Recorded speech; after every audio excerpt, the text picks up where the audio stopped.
अभिवादन स्वीकार करिए अपने होस्ट और दोस्त सुभाष चंद्र झा का, कैमरे की आंखों के सामने से और कैमरे के पीछे से मेरे सहयोगी राकेश मगन। आज एक बार दोबारा से बात होगी लद्दाख के बारे में। तो मेरे जितने भी लेह के सब्सक्राइबर हैं उन सबको मैं जूले बोलता हूं, और मेरे जितने भी कारगिल के सब्सक्राइबर और दर्शक हैं उन सबको सलाम भेजता हूं। तो दोस्तों, फिर से जो है कुछ खबरें लद्दाख के बारे में बन रही हैं और छन छन के बाहर आ रही हैं। कहा जाता है कि बहुत जल्द लद्दाख लद्दाख हिल काउंसिल का और कारगिल हिल काउंसिल का चुनाव आने वाला है। और जब जब चुनाव की आहटें होती हैं तो लोक लुभावन वादों की झड़ी लगाई जाती है, वादों के पुलाव बनाए जाते हैं। तो अभी जैसे कुछ एमएचए से खबरें छन छन के आ रही हैं कि आने वाले हिल काउंसिल के चुनाव में महिलाओं को 33% आरक्षण देने की बात चल रही है। साथ में जैसा कि आप जानते हैं कि सोनम वांगचुक ने पहले पोलो ग्राउंड में अनशन किया, एक लंबा आंदोलन वहाँ पे चलाया। जब उस आंदोलन पे कोई सुनवाई नहीं हुई तो वो लेह से दिल्ली तक की एक पदयात्रा लेकर के चले आए। उस पदयात्रा को हमने भी कवर किया और अंत तक कवर किया, जिसके फलस्वरूप एमएचए ने एक लेटर ऑफ एश्योरेंस केडीए और ले अपेक्स बॉडी के सामने सोनम वांगचुक साहब को सौंपा। उसका वीडियो हमारे चैनल पे आपके पास जो है उपलब्ध है, जिसके बाद अभी तक एमएचए के साथ 2 दौर की बातचीत हो चुकी है। और जो आखिरी बातचीत हुई थी वो 15 जनवरी को हुई थी, और 15 जनवरी के बाद जो एमएचए की तरफ से कोई नई डेट नहीं दी गई थी, और कहा गया था कि केंद्र सरकार का बजट आ जाए उसके बाद जो है बताते हैं। उसके बाद 15 जनवरी के बाद 15 फरवरी भी आ गई। अब मार्च की भी 15 तारीख आने को ही है। मेरे ख्याल से 14 तारीख की उत्तर भारत में और समूचे भारत में जो है होली का त्यौहार खेला जाएगा। तो दोस्तों, जो ये खबरें इस तरह की आ रही हैं अभी एमएचए से, जिस तरह के निर्णय, कुछ इस तरह के निर्णय लिए जा रहे हैं जो लद्दाख के लोगों को बहलाने की कोशिश की जा रही है, और उनको ये आभास दिया जा रहा है कि बिना 6 शेड्यूल के या बिना डेमोक्रेसी के या बिना विधानसभा के भी दिल्ली से उनके लिए कल्याणकारी योजनाएं बन सकती हैं या वेलफेयर का काम हो सकता है। जैसा कि हमने पहले भी आपको बताया था कि पिछले 2 जो एमएचए के साथ मीटिंग हुई उसमें रोजगार के मसले पे बात हुई और डोमिसाइल के मसले पर जो है बात हुई। आप सभी को पता ही होगा कि हम इसके ऊपर बार बार प्रोग्राम कर चुके हैं कि जो लद्दाख का जो आंदोलन है उसके मुख्यतः 4 मांगे हैं। 4 मांगों में एक तो लद्दाख का अपना पब्लिक सर्विस कमीशन की मांग है, दूसरा जो है फुल स्टेटहुड की मांग है, तीसरा जो है आपका जो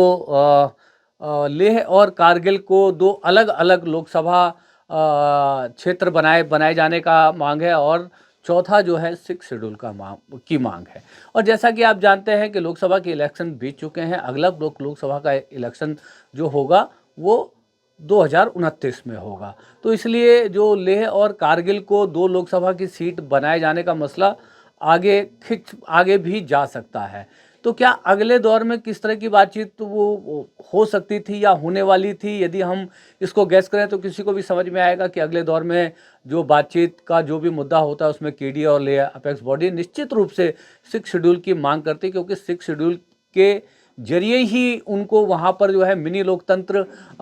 जो है मिल पाने की संभावना है। और वो जो मिनी लोकतंत्र में जो पावर्स हैं वो किसी हद तक जो है विधानसभा से भी ज़्यादा पावरफुल है 6 शेड्यूल का होना। तो दोस्तों, क्या एक बार फिर लद्दाख पांव पैदल दिल्ली आने का मन बना रहा है? यदि बना रहा है तो क्यों अब तक एमएचए ने तीसरे दौर की बातचीत की डेट नहीं दी, और क्यों बातचीत नहीं शुरू हो पा रही? क्या भारत सरकार के मन में लद्दाख की मांगों को लेकर कोई संशय है? आखिर जिस वादे के ऊपर बीजेपी ने लद्दाख में 2 चुनाव जीते, एक नहीं 2 चुनाव जीते, और यानी 6 शेड्यूल को लागू करने का वादा जो बीजेपी ने लद्दाख के लोगों को किया, क्या किसी कॉरपोरेट घराने के दबाव में अब केंद्र सरकार लद्दाख को 6 शेड्यूल नहीं देना चाहती? और यदि मान लीजिए इस तरह का दबाव यदि नहीं है, तो आखिर क्या कारण है जो तीसरे दौर की बातचीत जो है शुरू नहीं हो पा रही है? दोस्तों, बताया जाता है कि लद्दाख में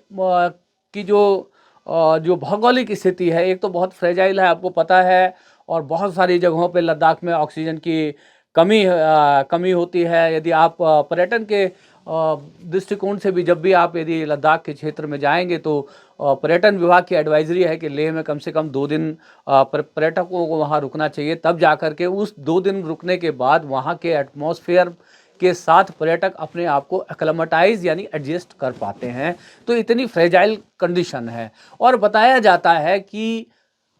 लद्दाख के रीजन में ऐसे बहुत से जो पहाड़ी क्षेत्र हैं जिनमें प्रचुर मात्रा में यूरेनियम हो सकता है, उसके एक्सप्लोरेशन की बात हो सकती है।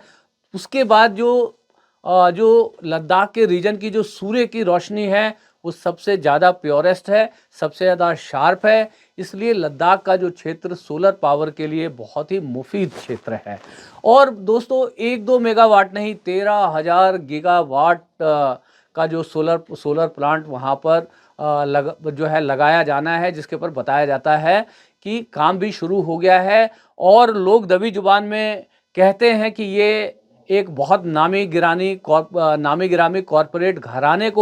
का ये सोलर पार्क है। तो क्या ऐसा तो नहीं, क्योंकि 6 शेड्यूल जो बहुत ही शक्तिशाली प्रावधान है भारत के संविधान में, जो जनजातीय लोग हैं उनकी पहचान को, उनके इंटरेस्ट को, उनकी आइडेंटिटी को, उनके जो है भाषाई पहचान को, उनके कल्चरल जो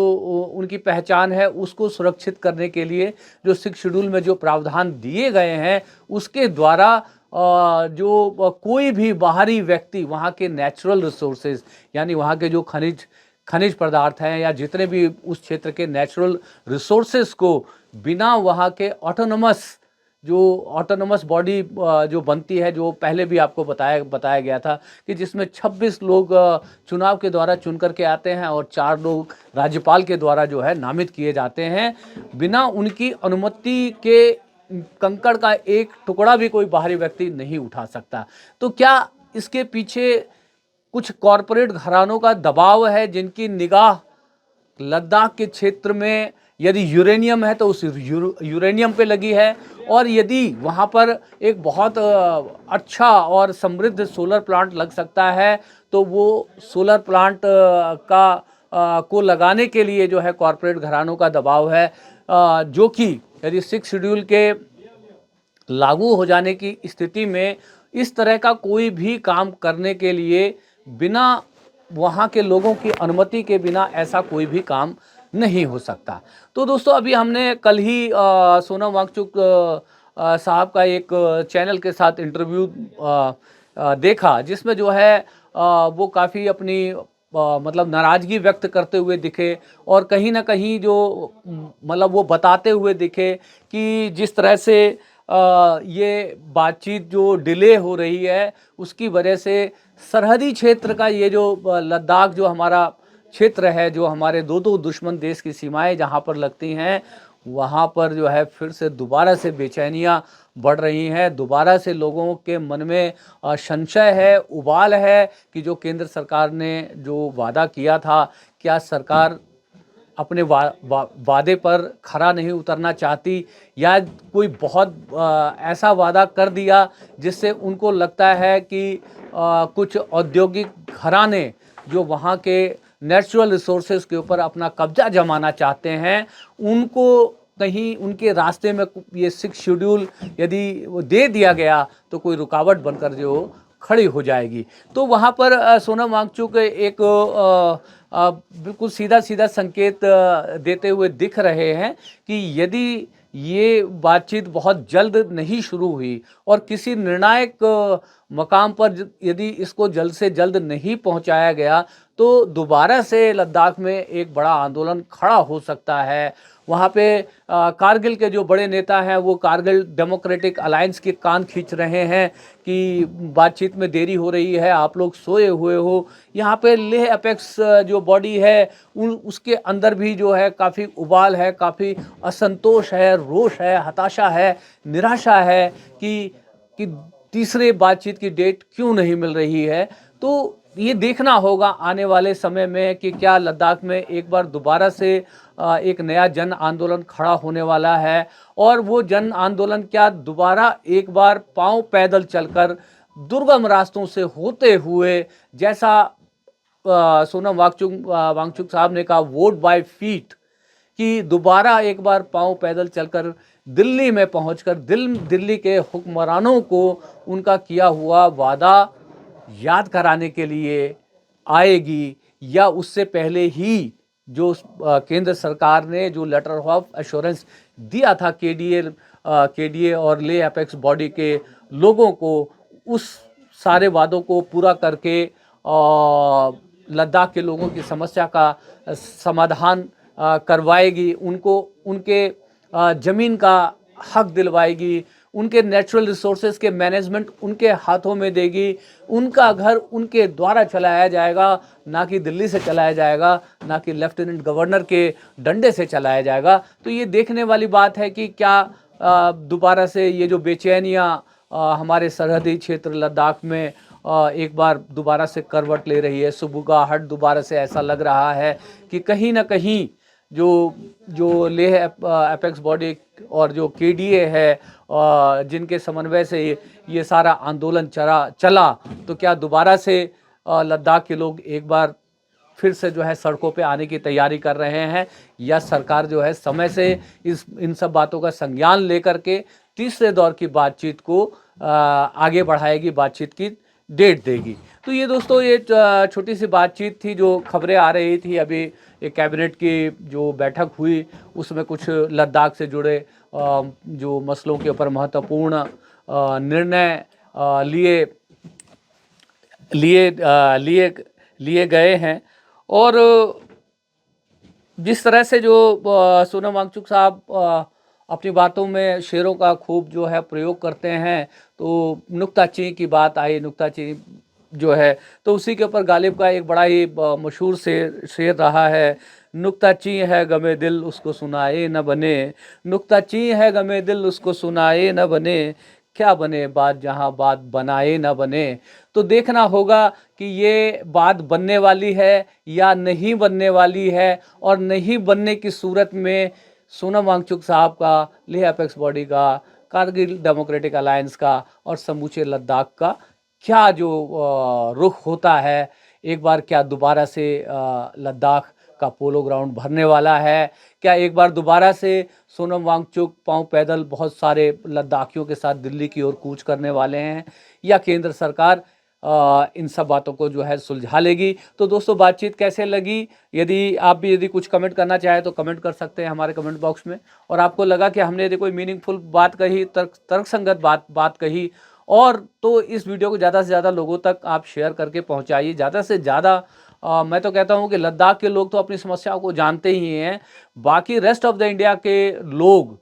इन सब बातों को जाने समझें कि लद्दाख की क्या समस्या है, और लद्दाख क्या मांग रहा है और क्यों मांग रहा है, और उसकी ये जो मांग है वो कितनी जायज़ है या कितनी नाजायज़ है। इन सब बातों को समझने के लिए आपको ढूंढ कर काफ़ी सारे जो है वीडियो देखने पड़ेंगे। बहुत सारे प्रोपेगेंडा वीडियो भी बन रहे हैं इस